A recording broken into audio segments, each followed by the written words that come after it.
Antique. So, kailangan ng, kasi how can you visit something that you don't know exists? So, kailangan ng promotion, kailangan ng kaalaman. Yon. And Akin don't lang po, worry, itong 500 million, napakalaking pondo ito. Kaya nga, i-convene natin yung oversight natin para malaman natin saan napunta at ika-quantify natin yung impact nito sa trabaho. Thank you. yes, tanggap ko po lahat yon. Subalit sa kabila nito, maliwanag na yung domestic tourism ay tumataas, bagsak na bagsak ang ating foreign tourism. Kaya para sa akin, bakit tayo gumagastos sa CNN at iba't iba pang napakamamahal na mga outlet samantalang hindi naman nagsisipunta ang mga taga ron hanggang hindi natin maisaayos ang ating peace and order, ang infrastructure, and intermodal transport. Napakamahal umikot sa Pilipinas pag hinambing mo sa Vietnam, sa Thailand at iba pang lugar. Unahin po natin ang kinakailangan, hindi yung walang tigil ng paggagastos ng advertising sa mga outlet, ng mga dayuhan na hindi naman interesado pumunta rito dahil natatakot pa rin. Yun lang po. First things first. May puntos at naniniwala po ako sa sinasabi nyo, dapat ayusin natin ang bahay natin bago tayo mag-imbita. But in the meantime na inaayos, kailangan din pinopromote natin. At nawala nga sa atin ang Japanese market, sayang. Kailangan i-attract natin. At maraming mga untapped markets, including the European market. That's why we need branding and promotions and all of the marketing and promotional Kung requirements. ganon, dapat maintenance level lang hanggat hindi pa naaayos ang mga kinakailangan ayusan. Dapat maintenance level lang, ibig sabihin yung net na nasa 500 million. Bakit idodoble na hindi pa naman handa ang ating mga tourism destinations? Sa totoo lang. Actually, if you, I'm looking at a research about PowerPoint pala ito ng Department of Tourism. Ang marketing budget ng Thailand is $167 million. Ang Malaysia is $262 million. And Singapore is $431 million. Tayo is $52 million. So even in around ASEAN, malayong-malayo po yung ating marketing budget. And we all know that Thailand receives close to about 50 million tourists. No? So Yes, precisely, Mr. Chair. At the rate they're receiving tourists, sa cost per head, ang layo naman kasi natin. Yun lang, yung ating cost per head, napakalayo naman talaga at wala namang resultang pumapasok na ganun kadami dito. Madam Chair, Mr. Chairman. Yes, good that we're talking about tourism because Secretary Frasco recently published the roadmap for tourism in our Muslim areas. Yan nakalimutan natin. Now we thought that the Muslim areas, there is no peace and order, and there are no historical sites nor culinary products. The recent publication of Secretary Frasco would now give a roadmap of where to go in our Muslim provinces and cities, and they are peaceful. There's relative peace in Mindanao, and so this is an area sector which has quite been it has been neglected for some time, Mr. Chairman. But now we are opening up the historic sites in our Muslim areas and the culinary delights in this area. So we congratulate Secretary Frasco. Now this branding, we do not have a change of new brand. This is an expansion of the drive and the campaign to get more tourists here in the Philippines. And we hope that with Secretary Frasco, we can have more tourists to Mindanao, and not only Mindanao, like Cagayan de Oro, as mentioned by Senator Lugarda, we have our whitewater rafting, the best in Asia, but also especially in our Muslim areas, which are now open to tourism, providing jobs and income to our Muslim brothers and sisters. Thank you, Mr. Chairman. thank you. With that, I failed to mention the budgets of the other sub-agencies of Department of Tourism. The Intramuros Administration, 101 million pesos. Under it is Tourism, Marketing and Promotions, 10.7 million pesos. Parks and Development Committee, 316 million pesos. Subsumed under it is Satellite Parks, 172 million pesos. So, This is 101, this is 161. sorry, in Intramuros, it's 161, not 101. I think I made a mistake. So, with that, any motion or any Approved. Mr. Move Chairman. to approve. duly seconded, the budget of the Department of Tourism is hereby approved. And I appreciate the comments of Senator Amy Marcos. Those are very valid points. And we will request the standing committee on tourism to come up with a hearing looking at the holistic picture of our tourism industry. So with that, we go to the Department of Trade and Industry. This is the subcommittee chaired by Senator Amy Marcos. On the part of the House, for the Department of Trade and Industry, the HGAB amount reflects the same amount as in the NEP, which is 9,604,643,000. Madam Chair. Okay. Okay. All right, for the Office of the Secretary, 7.3 million pesos, billion pesos. Implementation of the MSME Development Plan and other initiatives to promote the growth of MSME, 805 million pesos. Shared Services Facility, 569 million pesos. Development Facilitation and Promotion of Exports and Investment, domestic and foreign, 959 million pesos. Formulation of strategic plans, programs, and policies to develop competitive industries, 827 million pesos. Monitoring and enforcement of FTL, including consumer complaints handling, 388 million pesos. General Management and Supervision, 2.2 billion pesos. Pangkabuhayan sa pagbangon at ginhawa, 80 million pesos. Board of Investment, 565 million pesos. Cooperative Development Authority, 1.2 billion pesos. General Management and Supervision, 469 million pesos. Formulation of plans and programs, including monitoring and evaluation, maintenance of Management Information System and Quality Management System, 36 million pesos. Registration of cooperatives and amendments, tama ba? 49.9 million pesos. Regulation of cooperatives, formulation of guidelines, rules and regulations, 103 million pesos. Case prevention, investigation, prosecution, adjudication, and enforcement, 57 million pesos. Cooperative Development Program, provision of technical assistance on cooperative development, research, communication, and advocacy, standard setting and accreditation, awards and recognition, and documentation of best practices, capability building program for cooperatives and project development assistance, 566 million pesos. The Design Center of the Philippines, 269 million pesos. Under it is Design Promotion and Industry Development, 124 million pesos. Any questions? So move, Mr. Chair. Question, Mr. Chairman. I'd like to ask, Mr. Chairman, where the budget for the supply chain and logistics paradigm is found in this budget.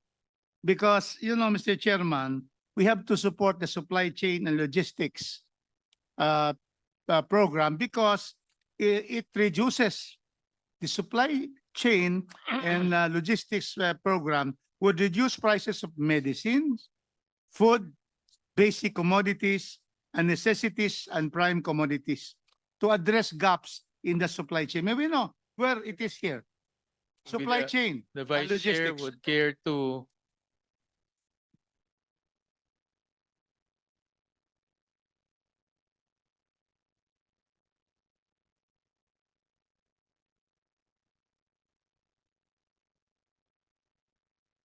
Mr. Chairman, in the DA, there is also an agri fisheries logistics office. There has to be a fully supported logistics office to reduce prices in this country. Well, those items, Congressman Rufus, will be part of the operations of the Department of Trade and Industry. It's not here because these are just the amendments that we propose, but in the regular budget. For example, in the promotion of MSMEs, in looking at Precisely, yes. different aspects of industry like logistics, is part of their operation budget. This is only for the amendments. But just to answer your question straight, yes, it's part of their mandate. Therefore, the budget to look at logistics and the constraints on logistics, it's part of their operations budget. Thank you. I just wish to emphasize that if there is one program that we should support, it should be the supply chain and logistics program of the Department of Trade and Industry. And probably, in the succeeding budget cycles, we will be able to request the Senate, Budget Committee and Finance Committee, and our committee chairman for appropriations in the House to look at increasing the supply chain and logistics budget under the Department of Trade and Industry. Thank you, Mr. Chairman. If there is any other document that supports it, Well, we'll supply you with the document, Mr. President. thank you very much, Thank Mr. you. Chairman. I support this this budget and second the motion All of Senator Erwin. Thank you. Thank you. Duly seconded, the budget of the Trade and Industry. May I manifest? Yeah. please? Representative Javi Benitez. Thank you, Madam Chair. Actually, Madam Chair, medyo kinakabahan ako dito. Ang active at tatapang po ating mga kagalang-galang ng mga senators. Palihog lang ko manifest, ma'am, Damang ko diri, Okay. Madam Chair, Mr. Chair, as a chairperson of the Special Committee on Creative Industries, may I respectfully bring to your attention the budget for the creative industries. Ano po ito? Klaro ko lang po para nasa dapat pa sa 2026 pero 2027 na po. I would just like to note that the creative industries generated 7.94% of our GDP in 2024. That is equivalent to 1.94 trillion pesos.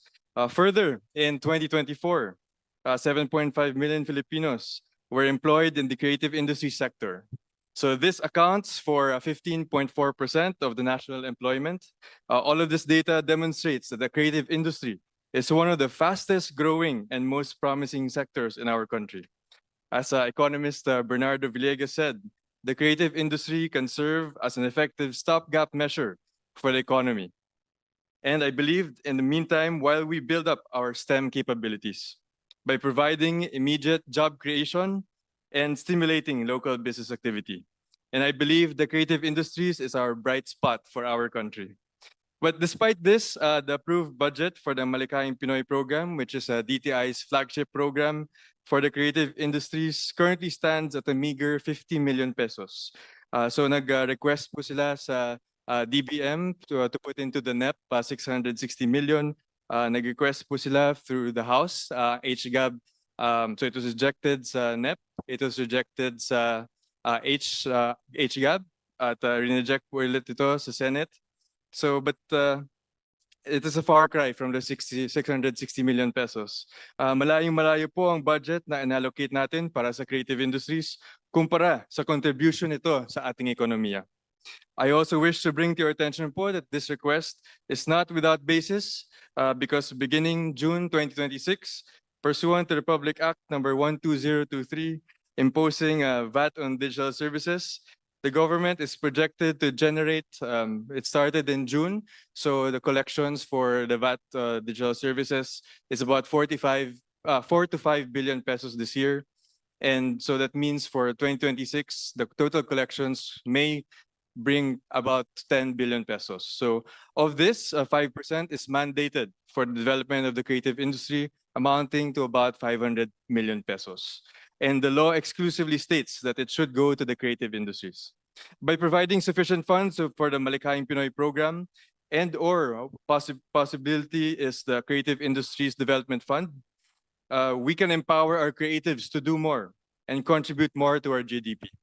And with additional funding, mas maipakita natin ang creativity at talento ng mga Pilipino sa iba't ibang sektor tulad ng film, music, design, animation, gaming, publishing, fashion, at hanggang digital content. So, Madam and Mr. Chair, I would like to also mention that the Philippines will be hosting the 2026 ASEAN Summit, where the creative industry is one of the key priorities. Ang sabi po ng ating President is na BBM is the priority economic development is within the creative industries. And the President proclaimed that the visiting delegates from our ASEAN neighbors will experience the spirit of the Filipino people. We would definitely need more than 50 million if we want to realize the President's promise to warmly welcome our delegates for ASEAN, especially with plans for the Creative Industries Month in September. So uulitin ko lang po, this representation fully understands the limited to zero fiscal space and to not have a president sa ating BICAM para na lang po ito sa 2027. Ngunit bilang chairman ng Special Committee on Creative Industries, gusto ko lang po i-manifest ito. So yun lang po at sana sa 2027 na Creative Industries masunod po ang ating batas na bigyan na karapat-dapat na pondo galing sa especially ang collections ng Digital Services VAT. So marami po nagtatanong sa akin, how do we empower our creatives to rival also those in our neighboring ASEAN countries? So kailangan po ng government support and government incentives. So maraming salamat po. Yun lang po. Thank you. Chair? I mean, Sangayon po ako sa sinabi ni Representative Javi Benitez na isang malaking pagkakamali ang iwaksi ang pag-asa at pangarap ng ating mga kabataan na umaasa na lamang sa creative industries para makamtan ang trabaho na ninanais nila. Lumalawak ang mga nawawalan ng trabaho sa ating bansa, higit sa lahat sa mga fresh graduate. Tinanggal na natin yung kalahi seeds, yung sanang transitional phase nila, halos wala ng pera doon. Eto, yung mga gig workers, yung digital jobs, yung creative industry, na ipaglalaban ko na siya ay likas na talento ng Pinoy. Pagkat ang Pilipino ay isang malikhain na tao, puno ng talento at ng sining. Hindi tayo magaling sa agham dahil kulang sa pagkakataon. Wala rin sa atin ang maging malaking sports or atleta. Pwera lang sa iilang bahagi ng ating games. Pero wala sigurong tututol sa akin na sadyang malikhain at talentado ang Pinoy. Kaya talagang nakakalungkot na 50 million lang ang dinudulot, samantalang sa iba't ibang bahagi ng budget makikita natin na kalaki-laki ng binibigay. Ito na lamang ang pag-asa, sinira pa. Madam Chair, Would you very respond after? Representative Alan Key. I think I will yield to Congressman Habi first. Again, Representative Javi Benitez. Very quickly lang po, I do agree with the good senators. I mean that ang ating natural talent as Filipinos, no, nakikita po yan sa creative industries. And sinasabi po ng ating ang mga ASEAN neighbors na ang gagaling po ng talent ng ating mga Pinoy. So hopefully ma-support po ito. Ang dami po nagtatanong, especially to compare, I don't mean to compare, but how successful po sa South Korea sa kanilang K-pop, K-drama. Siguro sa ating sa room na to, may mga fans po ng K-pop, K-drama. Ako yung nanay ko po, during the pandemic, nanood ng Crash Landing on You. Ang kanyang wallpaper, si Ji Chang-wook na po. So kung may mga nakilala sa kanya, but I hope the next time, sana na po, Pilipino naman. Thank you. in fact, actually, I authored and sponsored the Digital Service Provider Law, which carved out 5% from the collection from digital service providers. Katulad po ng mga Netflix, ng Amazon Prime. So, pag ngayon nangongolekta na ho ang BIR dito sa mga non-resident digital service providers. Unfortunately, next year hindi nila na-earmark yung 5% to the creative industries, no. So I think because of the there's a timing issue between the implementation of the law and also when the budget was created. But nevertheless, we'll request the Committee on Ways and Means and also the Trade and Industry Committee to look at this. Sayang kasi talagang in-earmark yun. In fact, si Congressman Toff De Venecia ang nag request to include it in the BICAM of that law. So at pumayag naman yung mga conferees rin. So but nevertheless merong 200 million na naka-appropriate for the creative industries, no? Hindi pa ito yung 5%, ha. These are just minimum amounts, no? So at least meron ng working figure for the creative industry. Senator Yes, thank you very much. I was going to mention exactly that the 5% that should be owing to all digital transactions per the bill of our good chairman has not yet been implemented with regard to the creative industries. This is sadly lacking given that so much of the creative sales and purchases are done online. So it's most important that some data is finally obtained and receipts are actually produced so that the rightful 5% be endowed the creatives in this country, surely the very best and most and brightest of the Filipinos. Madam Chair, quick response po kay Chair Win. Chair Win, we understand and I understand that is why when I asked in the first day of DBCC sa House budget briefings, I requested the commitment of then Secretary Recto and then Secretary Pangandaman of the DOF and the DBM respectively, if they may be able to commit for 2026, but they said that it will be more eligible for 2027 because of the timing issue. So thank you, Chair Win, and I earnestly hope I'm optimistic for the following year. Thank you so much. Madam Chair, I be recognized. Representative Alanti. Thank you. Mr. Chairman, my question, in the Senate version on the Board of Investment, locally funded projects, under CARS program, the amount of 225 million was removed and reallocated to unprogrammed appropriation. Likewise, the revitalizing the automotive industry for competitive enhancement or raise in the amount of 250 million was also removed and reallocated to unprogrammed appropriation. May I know the reason why it was reallocated to unprogrammed? Likewise, Mr. Chairman, under the CAR program, in the unprogrammed appropriation, under the Senate version or revision, there was an increase of 3.987 billion. Can you also kindly confirm? Thank you.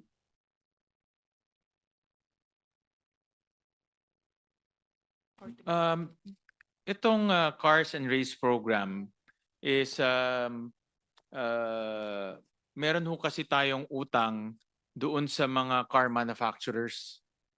In short, to make it simple, yung mga car manufacturers, we invited them to come here, and every time they produce a car, tayo nagbabayad ng kanilang mga taxes, no? Income tax, VAT, and other percentage tax and other forms of taxes. Gobyerno ang sumasagot niyan. So, government only needs an entry in order to book that in their books and recognize that by the investors, by the car manufacturers. So there's no cash out kasi government Bureau of Treasury will only pay BTR, so wala namang cash out siya. Ang kailangan lang niya isang legal basis or isang legal entry na pwede nilang gamitin para mag-issue ng SARO, no, doon sa BIR. So with that, sabi namin since wala namang cash out nito, it's just entries, inilipat ho namin sa unprogram. It's a very technical process. In fact, kausap ko dito ang BOI, si Yusek Perry, for a long time, pina-explain ko. And it's really just an entry. No? Walang lalabas na cash dyan. So even though it's unprogrammed, walang lalabas na cash, they will just use the entry as a basis for them to issue the SARO. Yes, if I may add, Mr. Chair. Senator Amy would know also this very well. If I may add, magkasabay kami nag-hearing niyan at hindi namin maintindihan kasi nga hindi naman pala kailangan magbayad ng cash. Pang-book entry lang to. All the committee needed is a DBM issuance of an allotment order. Yun lang yun. Kaya linagay na lang namin sa unprogrammed kasi hindi naman kailangan bayaran ng cash outright, kundi book entry lang katulad nga ng sinabi ni Chair. Mr. Chairman, the car manufacturing automobile resurgence, there are two participants, Toyota and Mitsubishi. Under the program, there will be a number of set of cars by the thousands to be produced. And there is the subsidy given by government for each car that is produced by Toyota and Mitsubishi. There are certainly arrearages. Billions have not been paid to Toyota and Mitsubishi. So I'd like to know how we're going to include that in the budget. Mabayaran naman each a program. That's why they're here, Toyota, they're producing Vios and then the Mitsubishi. And they are subsidized precisely to lower the prices for the Filipino consumers. And so we know, because really in our hearings in the Committee on Trade and Industry, that came out that there are billions of unpaid arrearages, unpaid of the production of the cars under the competitive comprehensive automotive resurgence program. May we know whether that can be addressed already? Nakakahiya eh. Yes. Because, yeah, yes, If I Madam may, Chair. Mr. Chair, if I may, Mr. Chair, the Board of Investment submitted a total credit of 3.987 or almost 4 billion payable to Toyota and the other participating car makers. Hence, they need to be paid, but they assured us that the settlement of these accounts only requires the issuance of an allotment order by the DBM. Yun na lang ang inaantay kasi hindi nga cash out to. Hindi naman binabayaran ng cash to, kundi yung allotment order lang to avail of the tax and other incentives. So book entry lang to. Kaya linagay na lamang namin sa unprogrammed. Thank you, Senator Amy. So therefore, I think the DBM, it's already in arrear, no? So they have not been paid. And they are really appealing Toyota and Mitsubishi that they will be paid. So they will continue manufacturing. And then the prices of these cars under this program will continue to be low. So can we also, Mr. Chairman, be able to get the attention of the DBM that the BICAM asked them to give already the entry, the what you call allocation center Yes, IB. there's an allotment order. Allotment order, if we can already have that. 4 billion. Fact, just to make certain, like we said, first, there's the simple need of an allotment order. And secondly, it's already located in the unprogrammed in the event that it's necessary, which is most unlikely. Pasok na siya sa unprogrammed din. Parang, kumbaga, double book na yan. Pero sigurado naman siguro i-issue na ng DBM yung kinakailangan. Thank you, Senator Amy. You're taking the cudgels of our consumers because with this subsidy, we are able to lower the prices for the these cars manufactured. Mitsubishi is Toyota is Vios and then Mitsubishi. Thank you very much. So we will be able to have the DBM assure the earliest issuance of the allotment order. Thank you very much, Senator Amy. Madam Chair. Sorry. Just one question. So, Madam Chair, Mr. Chairman, can the DBM issue an allotment order under unprogrammed appropriation? As we all very well know, that under unprogrammed, it's a standby appropriation. So is the DBM made the representation that they can issue an allotment order under unprogrammed appropriation? Yes, they've done this before. This is not a new process for them. They just need a book entry so that DBM will recognize the entry and they will just issue a SARO, an allotment order. So they've recognized this procedure. In fact, the BOI appreciates the inclusion of this even in the unprogrammed appropriations. And whole amount rin siya, so mababayaran na lahat po ng utang, ng arrears. No? All right. With that, any motion for? All right, so Move to approve, Madam Chair. duly seconded. The budget of the Department of Trade and Industry is hereby approved. Next will be other executive offices.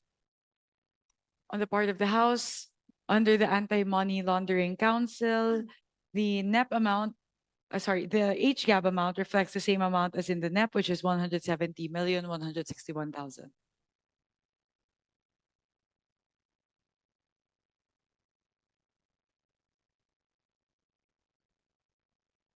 Suggest we can go through all the other executive offices, so we can just make a run through of all the OEOs.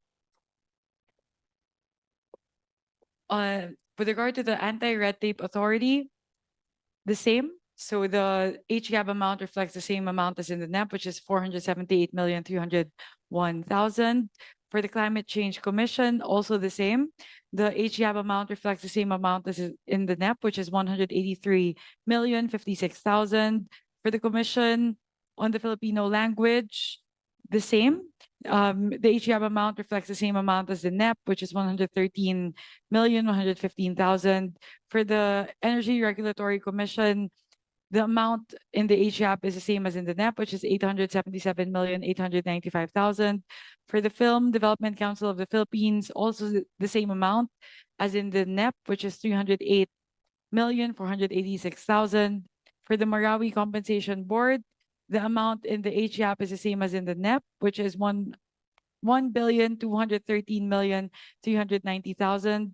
For the Metropolitan Baguio City, La Trinidad, Itogon, Sablan, Tuba, and Tublay Development Authority, the same amount is in the HGAB as in the NEP, which is 20,156,000. For the Movie and Television Review and Classification Board, the amount reflected in the HGAB is the same as in the NEP, which is 51,997,000. For the National Amnesty Commission, also the same. The amount of the HGAB is the same as in the NEP, which is 217,544,000. For the National Commission for Culture and the Arts, the amount reflected in the HGAB is the same as in the NEP, which is 1,187,774,000. The same case with all the attached agencies. For the National Commission on Indigenous Peoples, the amount reflected in the HGAB is the same as in the NEP, which is 1,726,625,000. For the Office of the Presidential Advisor on Peace, Reconciliation, and Unity, the amount reflected in the HGAB is also the same as in the NEP, which is 7,283,437,000. For the Optical Media Board, the amount in the NEP, in the HGAB rather, is the same as in the NEP, which is 66,816,000. For the Philippine Drug Enforcement Agency, the amount in the HGAB is the same as in the NEP, which is 4,345,000. 4,345,135,000. For the Philippine Space Agency, the amount reflected in the HGAB is also the same as in the NEP, which is 1,051,900,000. For the Philippine Sports Commission, the amount reflected in the HGAB is the same as in the NEP, which is 1,001,808,000. And that would be it. That would be all the executive offices, other executive offices.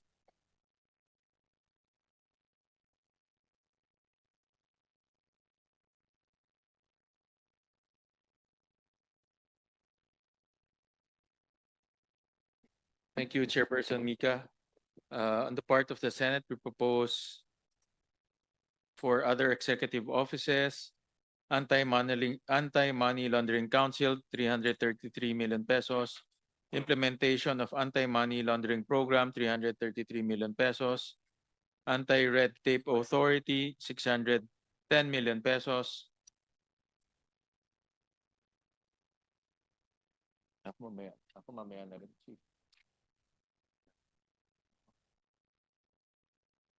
Mamaya na rin ako.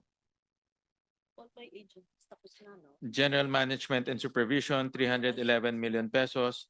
Monitor and evaluate compliance to RA 11032, 153 million pesos. Institution and Regulatory Management and EOBD reforms, 67 million pesos.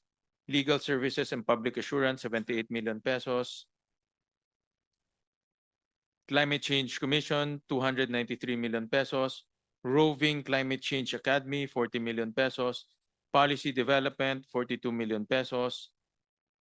8.9 delivery of training workshops, 8.9 million pesos. Asian Pacific Parliamentarians Conference and Environment on Environment and Development, 30 million pesos. Training course development, 25 million pesos. Commission on Language, Filipino Language, 120 million pesos. Promotions and enhancement of Filipino and other Philippine languages, 55 million pesos. Regulatory Commission, 903 million pesos. Energy Regulatory Commission, 903 million pesos. Regulation of energy-related industries through screening and registration, 124 million pesos.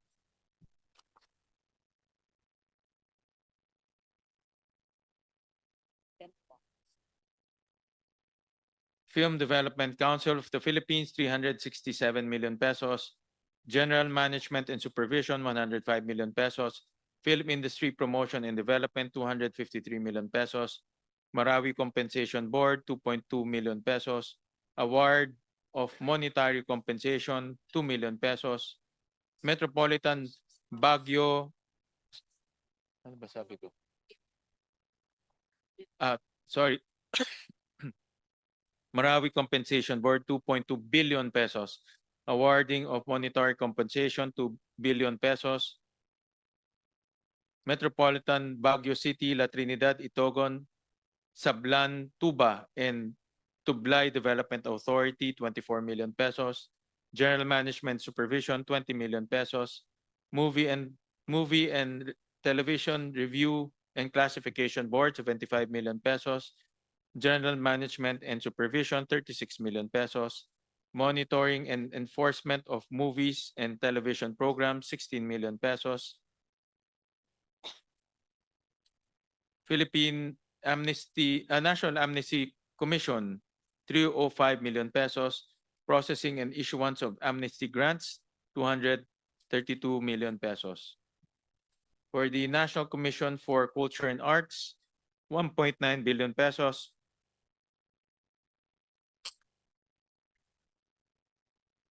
For the National Commission for Culture and Art and the Arts proper, 775 million pesos.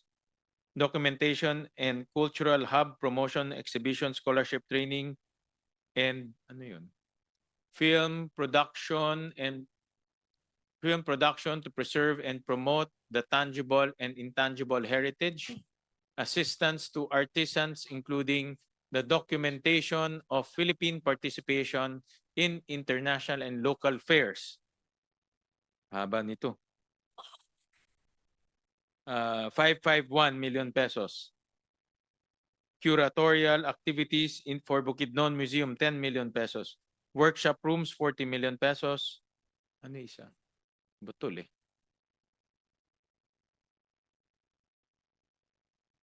What is that? Yeah. Ito ba yun? Musika. Creativity. Ito, ano ito? Yung last na. Musika. Musik Katahan and Math Dali. Math Dali. Learning Foundation. Hindi, iba ito. Now, 1 minute suspension is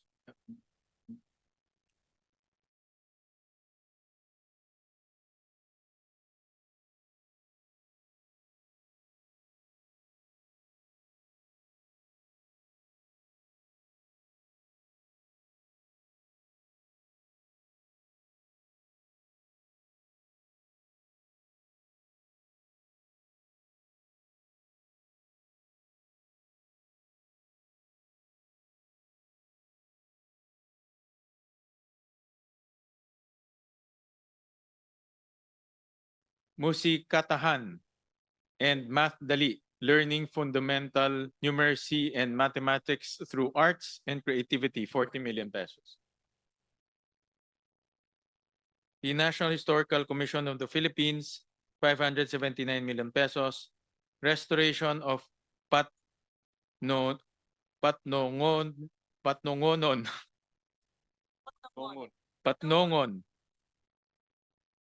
Old Casa Municipal Phase 3 in Antique, 15 million pesos. Restoration of Anini